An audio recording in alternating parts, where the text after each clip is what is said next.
Saadia Gaon, David Kimchi, Moshe Cordovero, Avraham Abulafia, Ben Ish Chai, Avraham Cook. I can go on and on and on and on with these names because we had so many moral spiritual luminaries. I could take up an entire video just running off names and still not complete the list. Some Jews are not going to develop their moral spiritual potential because of other interests, aptitudes, proclivities. They decide that they prefer to do something else with their life. They prefer to go into organized crime. A Jew who decides to go into organized crime or become a Rothschild, take part in all of that, is certainly not going to develop their moral spiritual potential. So the fact that we're born Jews doesn't mean that we're ever going to be great in that. But if we put our minds to it, if we are assiduous in the pursuit of moral spirituality, we get higher and further than any other peoples in the world. And we produced more people who are good in that area, really and truly gifted in that area, really and truly sensitive in that area.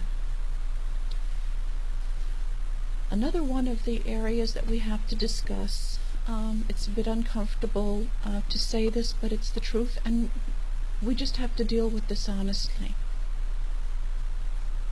The whites devised, the Euro-Gentiles devised IQ tests which reflect intellectual abilities that they consider desirable, and administered this test to other peoples, just assuming that because it was of their own device that they were going to be the best at it. Well, they got a nasty surprise when Jews learned the languages of their host countries well enough to be able to take these tests, that we exceeded their IQ, and substantially so. Not in the spatial aptitude. We're not particularly remarkable in that at all, quite average. But in mathematical and linguistic, even more so linguistic ability, we shine. So that the overall IQ, the mean IQ of the general population of Euro-Gentiles is 100. Our mean IQ is 115.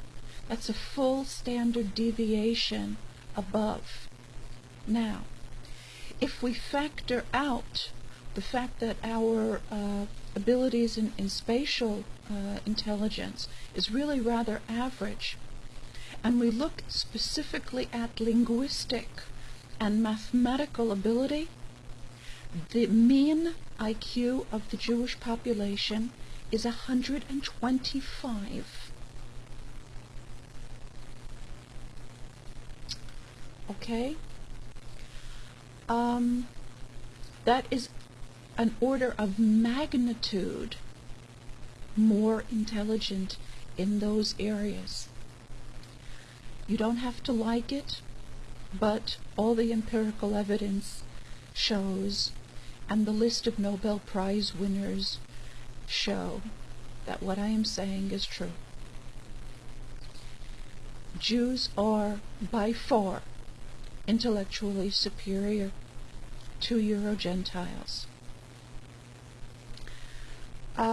To give you an idea of what I'm talking about, in 1954, a study was carried out of children in the New York City public school.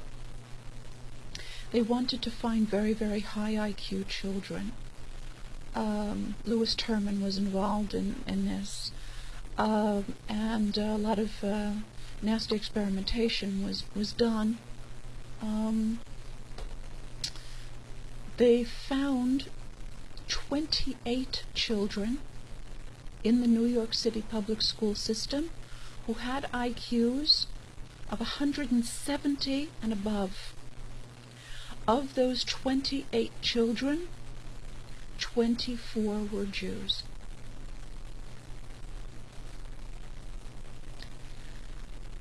Clearly, we are talking about a people that are heads and shoulders intellectually beyond the Euro-Gentiles, even more than the Orientals, who are, on the average, considerably more intelligent than the Euro-Gentiles. Not surprisingly, the Torah that was given to the Jews is written in an alphanumerical language. Okay? So it matches nicely, it dovetails nicely with our linguistic and mathematical genius, because the one who wrote it intended it for us. So it really kind of behooves you to recognize the reality of the fact that overall you do not possess the ability to be able to understand Torah the way we do, and it's just not your place to tell us what Torah says. That's foolishness, and it's unproductive in the end for everybody all around.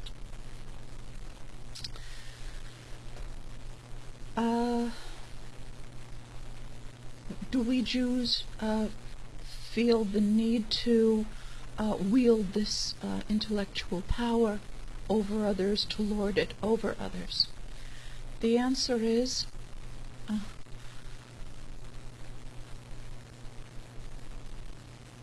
it depends on you. Okay? We consider our moral, spiritual abilities far more important than our intellectual abilities. According to the Jewish Seder Difuyot, the order of priorities, I'm sorry, I think in Hebrew.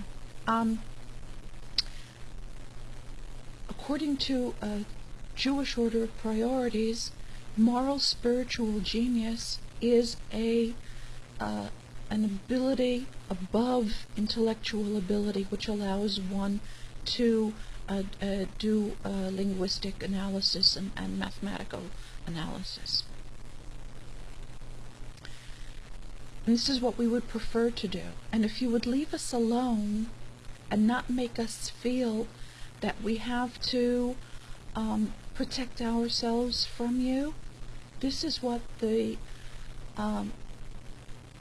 probably the majority, even the vast majority of Jews would naturally gravitate to. But because you make of us a persecuted people, we have no choice but to try to be as strong and able to defend ourselves from your onslaughts as possible. And so what we do then is use our superior intellectual ability to beat you at your own games. But that's your choice. That's not what we want to do, okay? We don't want to become better military researchers than you are. We want to, left to his own devices, a Jew will always gravitate toward the moral and the spiritual. So if you just back off and stop attacking us, we'll both be better off, okay? Because ideally,